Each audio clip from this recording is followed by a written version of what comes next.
గ్రామస్తులందరికీ పేరు పేరున మీ అచ్చెన్నాయుడు శిరస్సు వంచి హృదయపూర్వకమైనటువంటి నమస్కారాలు, అభినందనలు తెలియజేస్తున్నాను. చాలా రోజులైంది తెల్లారొచ్చి. ఈరోజు గ్రామమంతా కూడా తిరిగాను. ఆ రోజు నేను అధికారంలో ఉన్నప్పుడు చేసినటువంటి పనులు తప్ప ఒక్కటంటే ఒక్కటి కొత్త పని కనపడడం లేదని చెప్పి మీ అందరికీ సందర్భంగా తెలియజేస్తున్నాను. ఒక్క తిలారు, కోటబొమ్మాలి మండలము, శ్రీకాకుళం జిల్లా కాదు, ఆంధ్రప్రదేశ్ రాష్ట్రంలో స్వాతంత్రం వచ్చిన తర్వాత 5 సంవత్సరాలు పూర్తిగా అభివృద్ధి కుంటిపడినటువంటి పరిస్థితి తీసుకున్నటువంటి వ్యక్తి ఈ దుర్మార్గుడు జగన్మోహన్ రెడ్డి అని చెప్పి మీ అందరికీ తెలియజేస్తున్నాను. ఎవరైనా సరే రాష్ట్రం అభివృద్ధి జరగాలంటే సంక్షేమం ఒకవైపు చేయాలి, అభివృద్ధి ఒకవైపు చేయాలి. రెండూ సమాంతరంగా ముందుకు తీసుకెళ్ళినప్పుడే రాష్ట్రం అభివృద్ధి జరుగుతుంది. కానీ 5 సంవత్సరాలు నీటి పారుదల రంగాన్ని పూర్తిగా భ్రష్టు పట్టించాడు. వైద్య రంగాన్ని పూర్తిగా భ్రష్టు పట్టించాడు. రాష్ట్రంలో మన నియోజకవర్గం నయం. నేను 5 సంవత్సరాల్లో రోడ్లు వేశాను కాబట్టి కొంతవరకైనా రోడ్లు బాగున్నాయి. మన నియోజకవర్గం దాటి ఎక్కడికి మీరు వెళ్ళినా సరే మొత్తం రోడ్లన్నీ కూడా అస్తవ్యస్తమై గోతులతో మొత్తం ఆ పాడైపోయిన సంగతి. ఎక్కడ కూడా అభివృద్ధి లేదు. మాట్లాడితే బటన్ నొక్కుతున్నానని చెప్పి దంపుడు ఉపన్యాసాలు ఇస్తున్నాడు. అసలు జగన్మోహన్ రెడ్డి ఆకాశం నుంచి దిగొచ్చి నేనే పథకాలు ఇస్తున్నట్టుగా మాట్లాడుతున్నాడు. అసలు సంక్షేమ పథకాలు పెట్టింది ఎవరు? తెలుగుదేశం పార్టీ విశ్వవిఖ్యాత నట సార్వభౌముడు నందమూరి తారక రామారావు గారు. తినడానికి తిండి లేని సమయంలో 2 రూపాయలకే తెల్ల బియ్యం ఇచ్చి పేదవాడికి అన్నం పెట్టినటువంటి పార్టీ తెలుగుదేశం పార్టీ. కనీసం ఉండడానికి ఇల్లు లేకపోతే ఇల్లు కట్టించినటువంటి పార్టీ తెలుగుదేశం పార్టీ. కట్టుకోవడానికి బట్టలు లేకపోతే చీర దోవతిచ్చినటువంటి పార్టీ తెలుగుదేశం పార్టీ.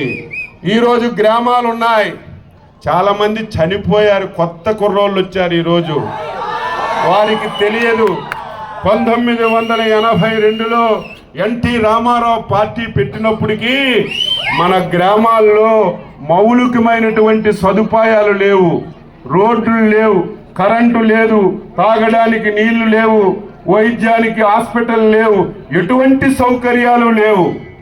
42 సంవత్సరాలుగా అంచెలంచెలుగా పెంచి మనం ఈ స్థాయికి వచ్చిన విషయం తెలుగుదేశం వచ్చిన తర్వాత పుట్టిన కుర్రవాళ్ళకి తెలియదని చెప్పి మీ అందరికీ తెలియజేస్తున్నాను. ఈ ప్రాంతం వర్షాధారం మీద ఆధారపడినటువంటి ప్రాంతం. ఈ ప్రాంతానికి వర్షాలు లేక పంటల పండగ రైతులు ఇతర ప్రాంతాలకి వలస వెళ్ళిపోయినటువంటి ప్రాంతం. అటువంటి ప్రాంతానికి ఎన్టీ రామారావు నారాయణ వలస లిఫ్ట్ ఇరిగేషన్ ఈ జిల్లాలో మొట్టమొదట ఇచ్చి ఈ ప్రాంతానికి నీరు చూసినటువంటి భాగ్యం కల్పించాడు. తరువాత మళ్ళీ మీ రామకృష్ణ 2వ లిఫ్ట్ కూడా మనం పెట్టాం. ఈరోజు ఎంత దారుణం అంటే నేను పెట్టినటువంటి లిఫ్ట్లు ఆన్ చేయడానికి కూడా చేత కాని దద్దమ్మలు ఈ నియోజకవర్గంలో ఉన్నటువంటి పరిస్థితి తెలుసు. మళ్ళీ నేనే కలెక్టర్లకి, ఆఫీసులకి వార్నింగ్ ఇచ్చి మీరు లిఫ్ట్లు వేయకపోతే నేనే వచ్చి తలుపులు పగలగొట్టేస్తాను. ఈ రాష్ట్రానికి ఒక దొంగ పరిపాలిస్తున్నాడు. ఒక రాష్ట్రానికి దొంగ పరిపాలించినప్పుడు కింద దొంగలు ఉంటారు కదా, లిఫ్ట్ ఇరిగేషన్ ట్రాన్స్ఫార్మర్లు మొత్తం దొంగలాడేశారు. అందులో ఉన్న ఫీజులు దొంగలాడేశారు. అందులో ఉన్న సిల్వర్ వైర్ మొత్తం లాగేశారు. రేపు మళ్ళీ మనం ఖరీఫ్కి లిఫ్ట్ వేయాలంటే లిఫ్ట్ పనిచేయదని చెప్పి మీ అందరికీ తెలియజేస్తున్నాను. అయితే అదృష్టవంతులు మళ్ళీ రేపు జూన్లో మీ చంద్రబాబు నాయుడు, మీ అచ్చెన్నాయుడు ఈ రాష్ట్రంలో మళ్ళీ ప్రమాణ స్వీకారం చేస్తారు. కాబట్టి మీ లిఫ్ట్ ఇరిగేషన్కి డోకా ఉండదు. మళ్ళీ అది బాగు చేసే బాధ్యత తీసుకుంటామని చెప్పి తెలియజేస్తున్నాను. ఈరోజు బటన్ నొక్కుతున్నానంటాడు. 94 పథకాలు తెలుగుదేశం పార్టీ ఇచ్చేసినవి తీసేశాడు. ఏం జగన్మోహన్ రెడ్డి, పేదవాడు యాక్సిడెంట్ లో చనిపోతే చంద్రన్న బీమాలో 5 లక్షలు ఇచ్చేవాళ్ళమా లేదా?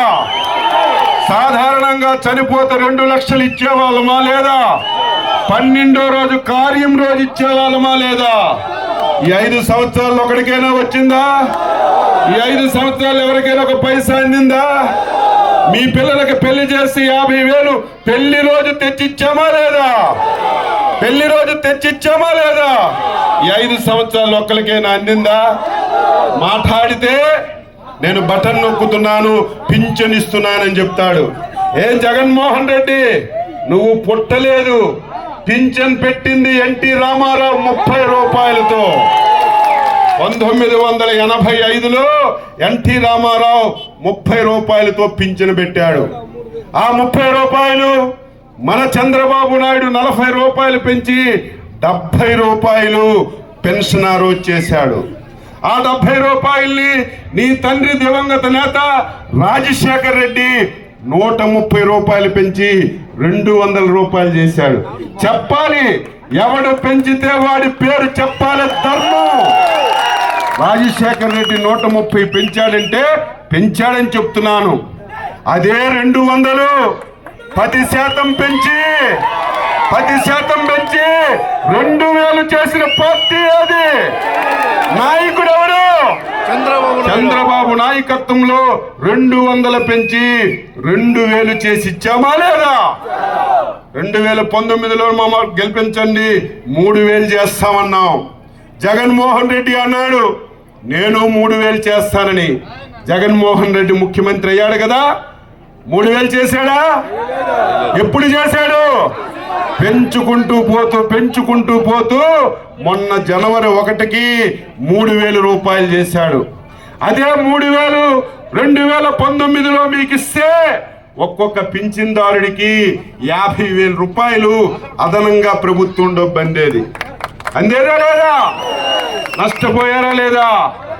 ఇప్పుడు మళ్ళీ చెప్తున్నాడు నేను రేపు మళ్ళీ అధికారంలోకి వస్తే 500 పెంచుతాడట. ఆ 500 కూడా 2028లో 250 పెంచుతాడట, 2029లో 250 పెంచుతాడట. పింఛన్లు ఇచ్చిన ముసలోళ్ళు ఉంటారా? గోవిందేనా చెప్పండి, ఉంటారా? 29 అంటే 5 సంవత్సరాలు ఉంటారా? తెలుగుదేశం పార్టీ ఇప్పుడు వాళ్ళకు తిలారులో ఒక్క వ్యూవర్స్కి తప్ప మిగతా వాళ్ళకి 60 సంవత్సరాలకు పింఛన్ అందుతుంది. రేపు జూన్ నుంచి 60 సంవత్సరాలు మరి లేదు, 50 సంవత్సరాలకే మీకు పింఛన్ ఇచ్చే బాధ్యత మేము తీసుకున్నాం. ఆ పింఛన్ కూడా 3000 కాదు 4000 రూపాయలని చెప్పి మీకు తెలియజేస్తున్నాను. ఆ 4000 జగన్మోహన్ రెడ్డి లాగా 2028లోనో 2029లో పెంచడం కాదు, ఏప్రిల్ నెల నుంచే పెంచాం. రేపు జూన్లో చంద్రబాబు నాయుడు అనే నేనని ప్రమాణ స్వీకారం ముఖ్యమంత్రిగా చేసిన తర్వాత ఆ నెలలో 4000 పెన్షన్ మీకు ఇస్తాం. అదేవిధంగా ఏప్రిల్లో మీకు బాకీ ఉన్న 1000, మే నెలలో 1000, జూన్ నెలలో 1000, ఈ 3000 జులైలో చంద్రబాబు ఇచ్చిన 4000 కలిసి జులైలో 7000 రూపాయలు మీకు పింఛన్ ఇచ్చే కార్యక్రమం చేస్తాం. 7000 రూపాయలు. ఈరోజు జగన్మోహన్ రెడ్డి దొంగ వేషాలు వేస్తున్నాడు, మాయ వేషాలు వేస్తున్నాడు. చంద్రబాబు నాయుడు వస్తట ఇంటింటికి తెచ్చివ్వని పచ్చి అబద్ధాలు మాట్లాడుతున్నారు. మేము చెప్పాం ఇప్పుడున్న వాలంటరీ వ్యవస్థని కొనసాగిస్తాం. మీరు కక్కుర్తుగా 5,000 ఇస్తున్నారు, మేము 10,000 ఇస్తామని చెప్పాం. మీరు ఇచ్చినటువంటి పింఛన్ కంటే 1 గంట ముందే మీ ఇంటికి తెచ్చిస్తామని చెప్పామని చెప్పి తెలియజేస్తున్నాను. జగన్మోహన్ రెడ్డి లాగా కరెంటు బిల్లు వస్తే పింఛన్ ఎత్తేస్తారు, పిల్లలు చిన్న ఉద్యోగం చేస్తే పింఛన్ తీసేస్తాడు. మీ ఆవు 4 కాళ్ళున్న ఆవు ఉందంటే పాలు ఇస్తుంది కాబట్టి పింఛన్ తీసేస్తామంటారు. మనం అలా కాదే, అర్హత కలిగిన ప్రతి ఒక్కరికి పింఛన్ ఇస్తాం. ఇంకొక బాపర్ ఇచ్చాం, ఇంకొక బంపర్ ఆఫర్ ఇచ్చాం. 1 నెల మీరు తీసుకోకపోతే మీకు పింఛన్ వస్తుందా? 1 నెల తీసుకోకపోతే పింఛన్ రావడం లేదు. ఇక ఆ బాధ లేదు. మీరు ఎక్కడికైనా వెళ్ళాలంటే మళ్ళీ పరిగెత్తి రావాలి పింఛన్ పోతుందని. ఇక నుంచి 1 నెల తీసుకోకపోయినా, 2 నెలలు తీసుకోకపోయినా, 3వ నెలలో 3 మాసాలు 12,000 రూపాయలు పింఛన్ ఇచ్చే బాధ్యత మేము తీసుకుంటామని ఈ సందర్భంగా తెలియజేస్తున్నాను. వికలాంగులకి 6,000 రూపాయలు పింఛన్ చేశాం. పూర్తిగా వికలాంగులకి 10,000 రూపాయలు పింఛన్ చేశాం అని చెప్పి మీ అందరికీ తెలియజేస్తున్నాను. కోటా ఇస్తున్నారు మీకు. ఇప్పుడే చూశాను కోటా పంచుతున్నారు. చంద్రబాబు నాయుడు ఉన్నప్పుడు కోటా అందిందా? మాటలు రావేంటి మీకు? అందిందా? ఏమేమి ఇచ్చాం అప్పుడు? బియ్యం ఇచ్చాం, కందిపప్పు ఇచ్చాం, కిరోసిన్ ఇచ్చాం, నూనె ఇచ్చాం, అన్ని రకాల వస్తువులు ఇచ్చామా లేదా? ఈ రోజు ఏమిస్తున్నారు? బియ్యం ఈ దొంగ బియ్యం కాదు, మోడీ ఇచ్చిన ఉచిత బియ్యం తప్ప ఇంకేమైనా ఇస్తున్నాడా? వీడు ఒక గింజ ఇస్తున్నాడా? మోడీ గారు ఉచిత బియ్యం ఇస్తే ఒక వ్యాన్ పెట్టి దిష్టి బొమ్మ లాంటి బొమ్మ పెట్టుకొని కై కుయ్ అని బియ్యం ఇస్తున్నారు. ఇది మోసమా కాదా? రేపు మళ్ళీ మనం వస్తాం 8 రకాల వస్తువులతో మీకు కోటా ఇస్తామని చెప్పి మీ అందరికీ ఈ సందర్భంగా తెలియజేస్తున్నాను. డ్వాక్రా సంఘాలు ఎవరు పెట్టారమ్మా? మీకు పసుపు కుంకుమ 20,000 ఇచ్చావా లేదా? అందరికి ఇచ్చావా? కొంతమందికి ఇచ్చావా? సంఘంలో అందరికి ఇచ్చావా లేదా? జగన్మోహన్ రెడ్డి ఆసరాన్ని ఇస్తున్నాడు. 45 సంవత్సరాలు దాటిన వాళ్ళకి ఇస్తాడట. అంతకంటే కింద ఆడవాళ్ళు కాదా? వాళ్ళకి అవసరం లేదా? అంటే కొంతమందికి ఇచ్చి బటన్ నొక్కి మోసం చేస్తున్నాడు. ఇక ఆడవాళ్ళు ఎవరు ఆందోళన చెందవలసిన అవసరం లేదు. రేపు జూన్ నుంచి ప్రతి 6 మనిషికి 1,500 రూపాయలు మీ అకౌంట్ లో వస్తున్నాం. 1,500 రూపాయలు ఒక ఆడ మనిషి కాదు, ఒకరున్నా, 2 3 4 5గురికి 1,500 రూపాయలు వేస్తాం. ఏమమ్మా మీ గ్యాస్ పొయ్యిలు ఎవరిచ్చారు? గుండె మీద చేసుకొని చెప్పండి. ఎవరిచ్చారు? మేము ఉన్నప్పుడు గ్యాస్ దిమ్మ రేట్ ఎంత రేటు? ఈ రోజు ఎంత రేటు? పెంచారా లేదా? మీరు కొనలేకపోతున్నారు. ఇక నుంచి ఆ బాధ లేదు. ప్రతి ఇంటికి 3 గ్యాస్ సిలిండర్లు సంవత్సరానికి ఫ్రీగా ఇచ్చే కార్యక్రమాన్ని చంద్రబాబు నాయుడు చూస్తున్నారు. ఆడవాళ్ళందరూ ఆర్టీసీ బస్సులో ఉచితంగా ప్రయాణం చేసే కార్యక్రమాన్ని తీసుకున్నాం. రైతుకి 20,000 పెట్టుబడి సాయం కింద రైతుకి ఇచ్చే కార్యక్రమం చేస్తున్నాం. ఈసారి నేను దృష్టి పెట్టింది చాలా దగ్గరికి వెళ్తున్నాను. ప్రతి ఇంటి ముందు నిల్చుంటే మా ఇంటిలో చదువుకున్నటువంటి పిల్లలు ఉన్నారు, ఉద్యోగాలు చూడండి బాబు అంటున్నారు, ఉపాధి ఇవ్వండి బాబు అంటున్నారు. ఈ 5 సంవత్సరాలు ఎక్కడ ఉద్యోగాలు లేవు, ఉపాధి లేదు. 5 సంవత్సరాలు నష్టపోయారు. నేను ప్రధానం దృష్టి ఉపాధి అవకాశాల మీద పెట్టి మన యువతకి అన్ని రకాలుగా ఆదుకుంటాం. ఉద్యోగం వచ్చినంత వరకు 3,000 రూపాయలు నిరుద్యోగం పిలిపిస్తాం. మన ఊర్లో వేవర్స్ ఉన్నారు. 5 సంవత్సరాల డిపార్ట్మెంట్కి తాళం వేసేశారు. నేను కట్టిన బిల్డింగ్ దేని పోడుతున్నారో నాకే తెలియదు. నేనే కట్టాను ఈ బిల్డింగు. వేవర్స్కి ఏమైనా ఒక్కటి సూది గాని దారం గాని ఏమైనా ఒకటి ఇస్తున్నారా?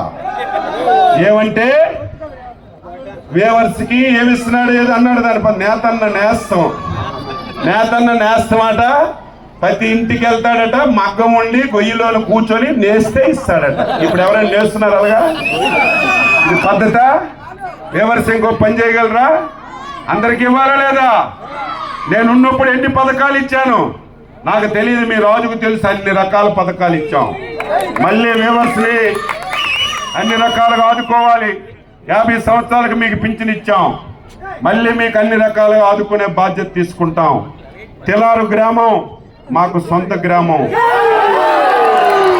నేను 5 సంవత్సరాలు మీకు రాలేదంటే నేను నిమ్మాడలో కూడా నా ఇంట్లో ఉంటాను, బయటికి వెళ్ళి, ఎందుకంటే నా సొంత గ్రామం కాబట్టి. తెలారు కూడా అదే విధంగా. నేను ఎప్పుడు బాధపడలేదు. మీ ముడ్డులో పుండు పుడితే రామకృష్ణ మీకు కావాలి, కావాలా లేదా? ఎవరికైనా ఆపద వస్తే కావాలా లేదా? చెప్పండి, కావాలా లేదా? ఇలాంటి వాడికి ప్రెసిడెంట్గా వాడగొట్టారు. ఎక్కడో ఉండి 6 మాసాలకు వచ్చిన వాళ్ళకి మీరు ప్రెసిడెంట్ చేస్తే ఎక్కడ న్యాయం జరుగుతుంది? ఎక్కడ న్యాయం జరుగుతుంది చెప్పండి. అంటే ఇదే విధానమా? విధానం ఇదేనా? ఏం రామకృష్ణ ఏం తప్పు చేశాడు? మీకు అర్ధరాత్రి ఫోన్ చేస్తే పలకడం లేదా? వైజాగ్ హాస్పిటల్కి రమ్మంటే రావడం లేదా? కష్టం వచ్చిందంటే చెప్పడం లేదా? ఎవరు ఆదుకోలేదా? లేకపోతే అవినీతి చేశాడా? కోట్ల మీద కోట్లు కట్టేశాడా? ఈరోజు మొత్తం అప్పులై భూములు అమ్ముకొని అడుక్కు తినే పరిస్థితి వచ్చాడు మీకు సేవ చేసి. ఇటువంటి వ్యక్తిని ఓడగొట్టి ఎప్పుడో వస్తున్న వ్యక్తుల్ని మీరు గెలిపిస్తే మీకు న్యాయం ఎక్కడ జరుగుతుంది? ఇంకా వాలంటీర్లట మనకి భయపెడుతున్నారట. మనకి ఎవరు భయపెట్టలేరు. ఎల్లుండి ఇదేదో అచ్చెన్నాయుడు చెప్పడం కాదు. దేశంలో ఏ సర్వే చూసినా, రాష్ట్రంలో ఏ సర్వే చూసినా ఆంధ్రప్రదేశ్ రాష్ట్రంలో ఎన్డీఏ పార్టీ అధికారంలోకి వస్తుంది. 160 స్థానాలతో గెలుస్తున్నాం. చంద్రబాబు నాయుడు ముఖ్యమంత్రి అవుతాడు. చంద్రబాబు నాయుడు ముఖ్యమంత్రి అయితే మీ అచ్చెన్నాయుడు ఏ స్థాయిలో ఉంటాడో మీకు చెప్పవలసిన అవసరం లేదు. మీకు అచ్చెన్నాయుడు అంటే ఒకప్పుడు మా ఎమ్మెల్యే అనుకుంటున్నారు మీరు. అచ్చెన్నాయుడు అంటే ఒక టెక్కల నియోజకవర్గానికి అనుకుంటున్నారు మీరు. అచ్చెన్నాయుడు అంటే ఒక టెక్కలకే ఎమ్మెల్యే అనుకుంటున్నారు, లేదా శ్రీకాకుళం జిల్లా అనుకుంటున్నారు. మీ అచ్చెన్నాయుడు గౌరవం చంద్రబాబు నాయుడు ఎంత పెంచాడంటే అంత పెంచాడు. మీరున్నారు కదా, ఈ రాష్ట్రంలో 26 జిల్లాలు ఉన్నాయి కదా. మీకెవరికైనా ఏ జిల్లాలైనా ఆపదొస్తే మీరెవరికి చెప్పక్కర్లేదు. ఏ ఊర్లో మీకు ఆపదొస్తే ఆ ఊరు వెళ్ళండి.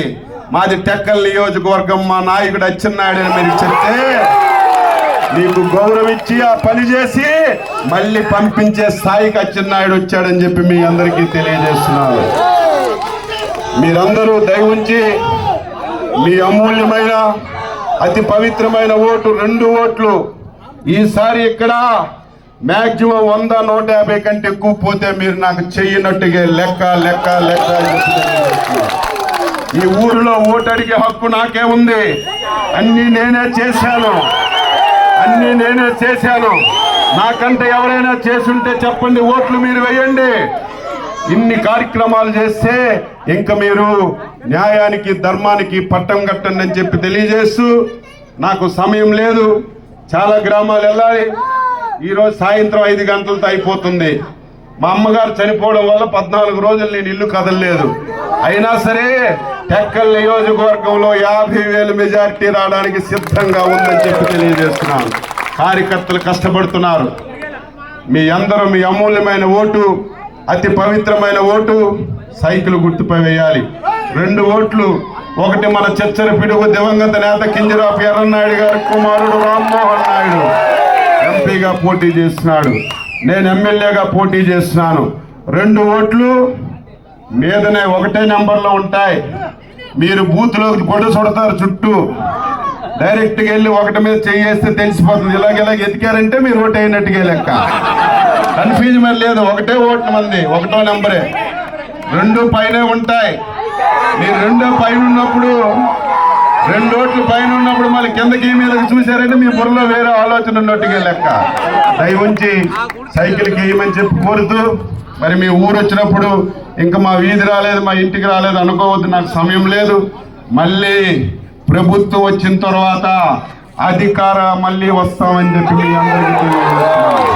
మీ ఊర్లో ఒక సమావేశం పెడతాం. ఇంకా అవసరాలు ఏమున్నాయో తెలుసుకుంటాం.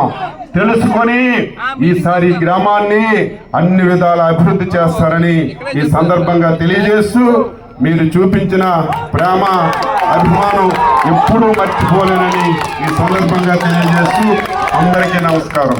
మన గుర్తు మన గుర్తు మన గుర్తు. ఒకసారి మీరు అందరూ వినండి. నిన్న ఒక ఇష్యూ జరిగింది. వాలంటీర్లు వచ్చి